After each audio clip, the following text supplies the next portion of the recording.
Welcome back, everybody, to the newest episode of PenPodcast.com. I'm your host, Matt Harms, founder of Pen for Hire, where we offer premier ghostwriting and author coaching services. Also, the creators of the Pen Podcast, where we sit with authors, writers, writing industry professionals, subject matter experts, and all around interesting people. Today, I have the pleasure of being joined by best-selling author, Dr. Toni Warner. How are you today, Dr. Toni Warner? I am doing very well. Thank you. Thank you for having me. It is my pleasure. Do you prefer Dr. Toni? Whatever flows off the tongue is fine with me. So I tell everyone, I don't care what you call me, as long as you call me. That means I'm doing something right. Where are you joining us from? I am in Pennsylvania, not too far from Philly. Oh, okay. South Pennsylvania. I was just up around northeastern PA yesterday. Oh, nice. Yeah, my brother lives out in the Poconos. Okay, I have family out there too. I know exactly what you're talking about. Yep. Such a small world. It really is.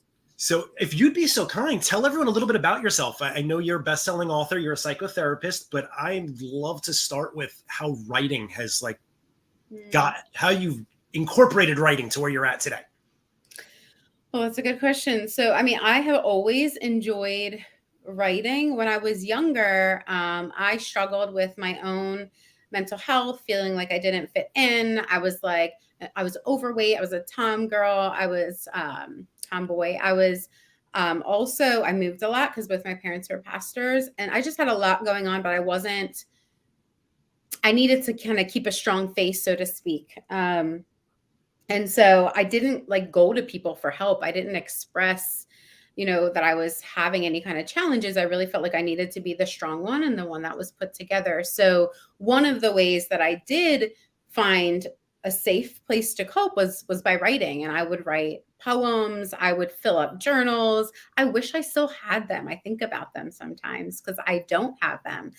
Some I hid, some I ripped up. I don't even know what happened to the other ones, but there was just real raw emotion in them. So I guess I just didn't want people to be able to access them. But that's how it started. And then as I got older, I ventured away from that. And found some unhealthy ways to cope.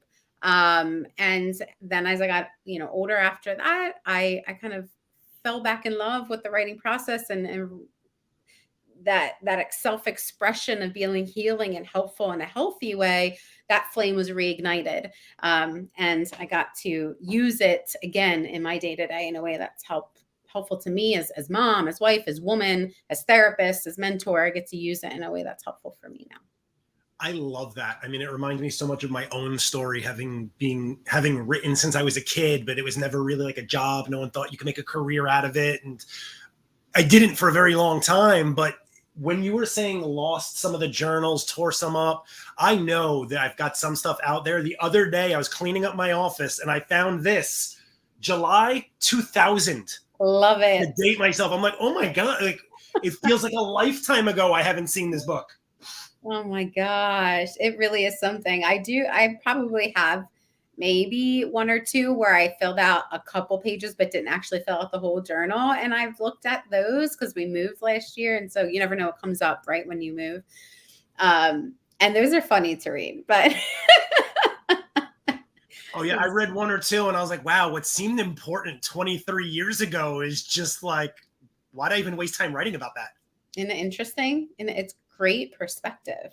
I mean, you get it from yourself. It's I'm getting perspective from myself here. And almost like time traveling, right? Because you're like, where was I at in my life that was important back then?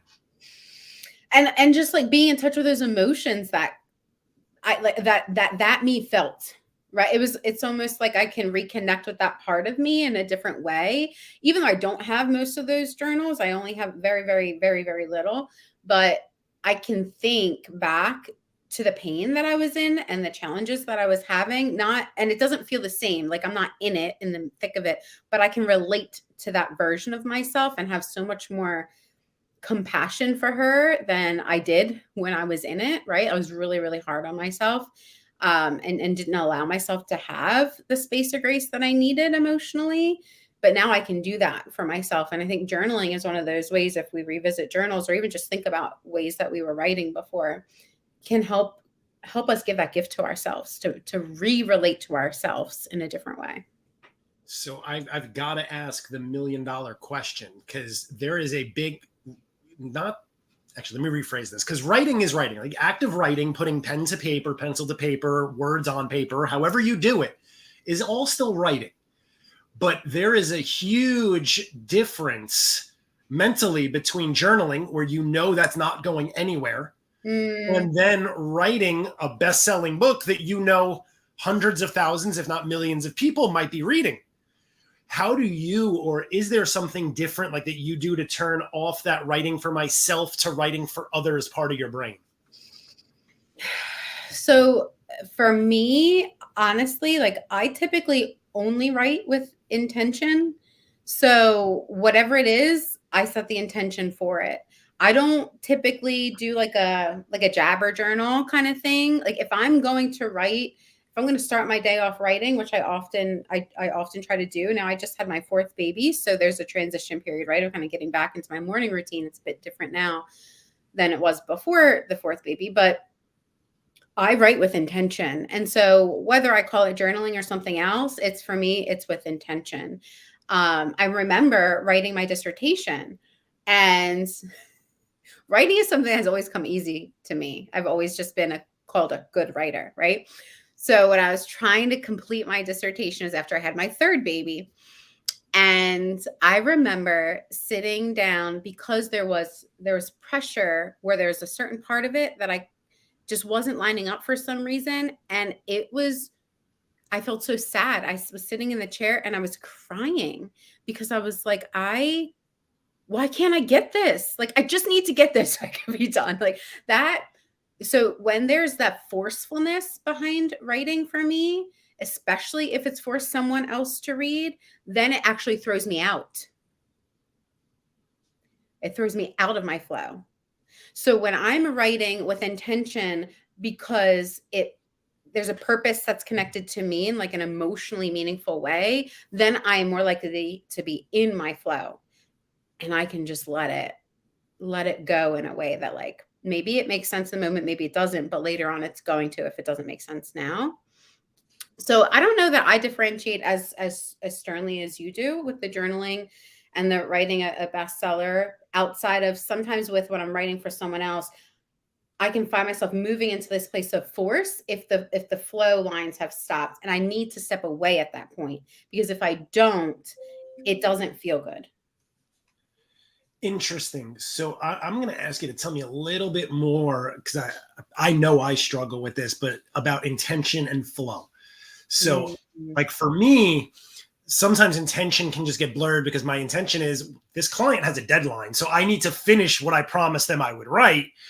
It's not necessarily a matter of, am I in flow? I don't really have a choice. It's at that point become more of a job. And then there's when I write my own books, and it's kind of like, I feel like I owe it to myself. It's kind of like a job. But then there's journaling, which is, it's just for me. Like no one's going to read it. No one's going to say, hey, did it get done? No one's going to ask when it's coming out. And it's just a little more freeing. So when you said, when I'm writing and the person has a deadline, right? So now it feels like a job and I don't have a choice, then that is not going to put you in flow, right? Like if you feel like you don't have choice and you have to get this done by a particular deadline and there's like a ton of urgency on it and it's really time limited, like that's so constricting. And actually what happens in our brain is it limits our access to the creative juices of our brain, right? So like science can show this. So flow is allowing those creative juices to just flow, the floodgates to open. And I'm of what I teach and try to live every day is that if I'm going to create something that's meaningful to me, whether it's because I'm providing it to someone else or not, I want to try to come as much as I can from a place of inspiration, of flow, and intention. And so there's a difference between the outcome, an outcomes based versus an intention. When you were saying, I need to do this in order to hit this deadline for this person, you're focused on the outcome, not the intention. Right. And that's going to it's just going to set up a different experience for you. It's going to be harder. But if the intention is, I really want to connect. I don't know what the topic is that you're writing about, but I really want to connect with this topic in a way that's meaningful and purposeful to me as a writer and the work that I do and why I'm doing this work in the first place. And that's kind of the intention. And intentions can be wider or more narrow. That's kind of the intention you're setting of, this is my passion, this is my purpose, and I want to just operate right now within that. Then you're going to be able to flow in that. But the way you set that up is honestly, it's going to be different person to person, thing to thing, right? So I have an intentional scheduler, which I was telling you about before we started recording. And it allows you, it outlines for you ways to actually set up intentions for different portions of your day so that you can go into each portion of your day with more clarity of intention. And now you're going to experience that part of your day in a different way. It's the same thing with writing. Interesting. So I just want to dig a little deeper because you made a distinction between intention and outcome. Yep. So my question is, can your outcome ever be your intention? Okay, so let me say this. So if we say, say we say outcome is like a goal. Okay. The way I distinguish them is this. The goal or the outcome is where you want to go, the destination. The intention is how you want to experience the journey. Is that helpful? That is helpful. Yeah. Yeah, because I was just thinking in my own coaching when I have clients who are doing their own writing, the biggest thing we usually tackle up front is like, how do I write a book? Where do I start? Mm-hmm. And my answer is always, you have to schedule the time. Like you have to sit down with the intention of writing, not necessarily the outcome or the goal. Not I'm going to do 5,000 words today. Not I'm going to write the whole chapter or I'm going to outline it. Your intention needs to be, I'm going to give myself 30 minutes today to at least sit down in front of a computer and then take it from there on what happens. Yeah. So there's a structure there, right? So the structure is here's 30 minutes. The goal is I want to get something on paper, right? And so the intention is, how do I want to experience this 30 minutes of focus on writing? How do I want to experience it? Interesting. I've got to start incorporating that piece. So it's not just the scheduling of the time and the, being kind to yourself and not holding yourself to any rigid standard, but also enjoy. How are you going to experience and live in that 30 minutes? Exactly. And you get to choose. This is so backwards from what conventional wisdom tells us, right? But this is how you activate flow. This, at the very least, this is going to deactivate heightened stress, which is then going to help you be a little bit more creative, because that's just how the brain works. If the brain is in chronic distress mode, it's just not going to be able to be as creative. Those parts of the brain are going to, right? So if we want to open them up, we need to not put too much stress, at least in a chronic way or a too heightened way. We don't want to do too much of that. Would you be comfortable sharing some, like for you, what are you looking for in the experience when you sit down to write? Let me show you. So I mean, because I use my intentional scheduler every single day. So I have it here. So if you look, each time is, like here, I'll put in like whatever the schedule is that for each segment. And then I'll put over here, like how I want to experience that part of the day. So it's different. It varies. Like in the morning when I'm just with myself, each morning I'm going to decide, like, do I want to experience connection right now? Do I want to experience inspiration right now? Do I want to experience calm right now? Like I get to choose moment to moment, right? So it varies, which is why you can choose it at these different portions of your day. It doesn't need to stay the same. In fact, if it stays the same, it can become bland. Right. And so now it's like, oh, it felt good at first, but now it's kind of bland. So variety truly is the spice of life. Right. So we do want to have some variety, and you want to choose your intention at the risk of sounding repetitive. You want to choose your intention with intention. Yeah, and right. almost, so like, go ahead. Go ahead. It almost sounds like to me, based on what you just showed, that we should also be conscious that certain activities are going to conflict with certain intentions, right? If I don't want to experience connection or calm, I want to experience calm, I probably shouldn't be scheduling sales calls for that window. Unless there's a connection that you can make there. But if that's the case for you, if sales calls, you want to feel energetic, then that's what you want to set as your intention. Right. But maybe for someone else, sales calls are calming. They're not calming for me generally, but that maybe for someone that they are, or they just want to experience more calm within the sales call. That's okay. Which is why people have a hard time grasping this sometimes, because it's like, that's too, just tell me what it is and then I'll do it. And I'm saying, no, this is part of the intuitive piece. I can help you with the structure and the strategy, but within that, to fill that container within the structure, to fill up that structure, like that's where the intuitive piece is going to come in, which I can't make you trust yourself. I can't tell you to discern certain things. I can help you to figure out how to practice trusting yourself, how to practice discerning these things more and more, how to get in touch with how you want to experience these certain parts of your day with your kids, with your book, with your partner, with your team, with whomever, right? But it's not black or white. That is such a great point. Like even in my own life and business, I had to come to the realization that like podcasts, I enjoy doing them. They're inspiring, they're motivational, but they also come at a great expense to my energy. Mm-hmm. Right? Where it's like you leave it all out there, and then the rest of the day, there's certain activities that I know can't follow recording podcasts because I'm just not going to be up to doing it. Like my interaction with people after this is pretty much done for the day. Mm. Yeah. So how do you want to experience the rest of your day after this?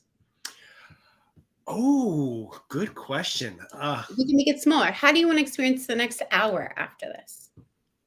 I want to experience calm and reinvigoration.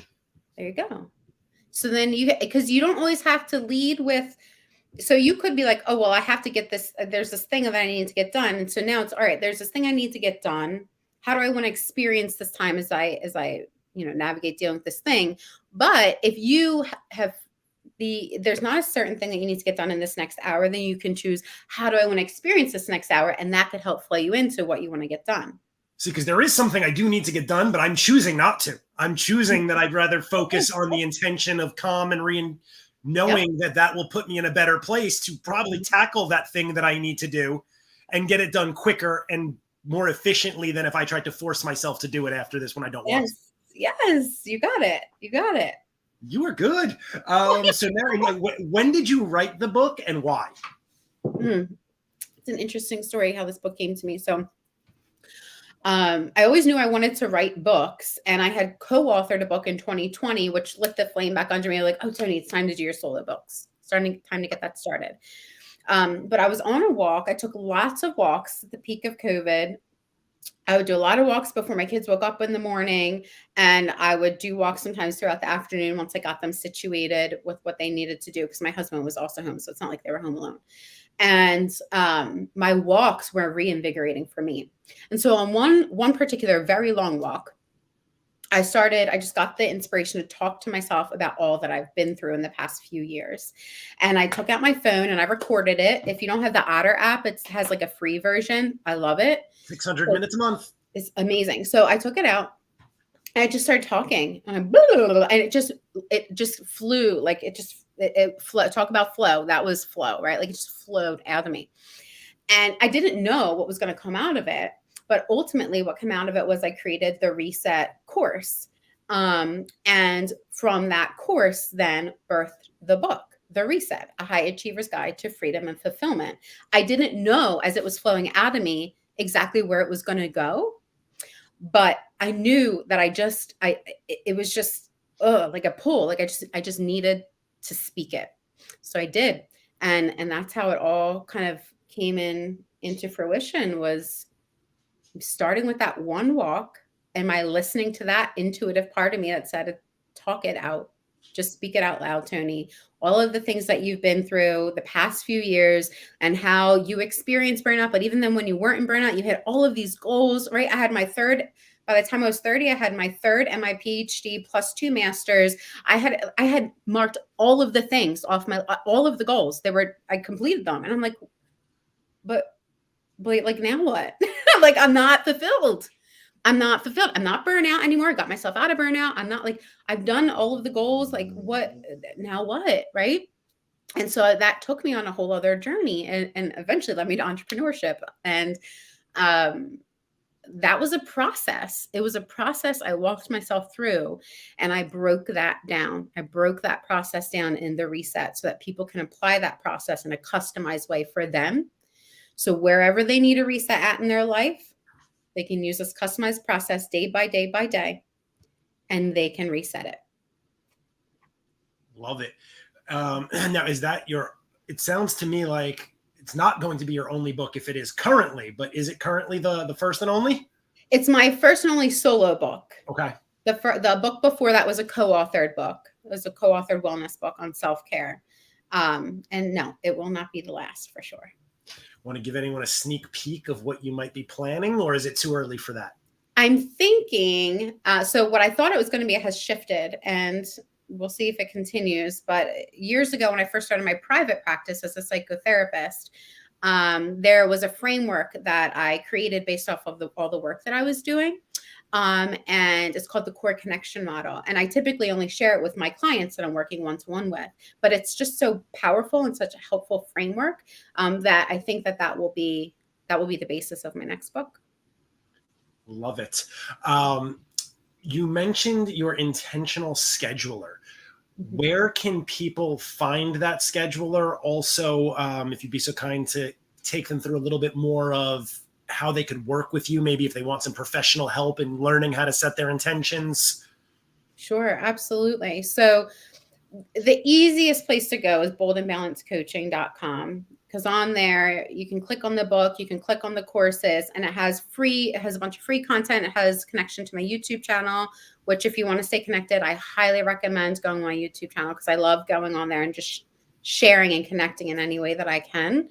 So I recommend that. And the intentional scheduler is in my courses link there on the Bold and Balance coaching website. But I can share the link once we wrap up here. I can share the link with you. I don't know if you're able to put it in the comments, and then they could just click the link too. There's a free PDF if you just want to kind of get a dose, and there's a $20 mini course if you really want me to help kind of guide you through how to use it in an effective way using brain. We're going to pull in the science, pull in the soul, pull in the psychology behind all of it. I love it. Yes, we will absolutely send me the link. We'll add it to the show notes in the comments on both YouTube and Facebook. This way, everyone will have access to it and can find you more easily. I have one last question for you. It sounds like you mentioned the entrepreneurship. So throughout the book, got you into doing your own business, right? Mm-hmm. Mm-hmm. Has the book benefited your entrepreneurship endeavors in any way? It has opened up different opportunities and different doors for me than I think not that I expected, but that I think it would have rolled out differently had I not had the book. Let's say that. And I do think, because it's something so tangible that is available, no matter where someone's at in their journey, for them to help them, that it's an easy way for me to gift, like just to support someone regardless of where they're at in their journey. And that is helpful to them, but it's also helpful to me because not everyone is ready to work at a high level of one-to-one work. But they need something tangible to get them started. And this can be that for them. So in that way, I think it helps the entrepreneurial journey for myself to be able to support more people. The book is basically like the seed. It's one of them for sure. Yeah, no, that makes perfect sense. I know in plenty of things, reading a book is usually where people start when they think, or they kind of deep down know they need to change something, but they're not really sure they want to do it, can do it. So I'm going to buy a book about it. I'm going to read it, probably put it down, start it, stop it 16, 17 times, but eventually it's going to click.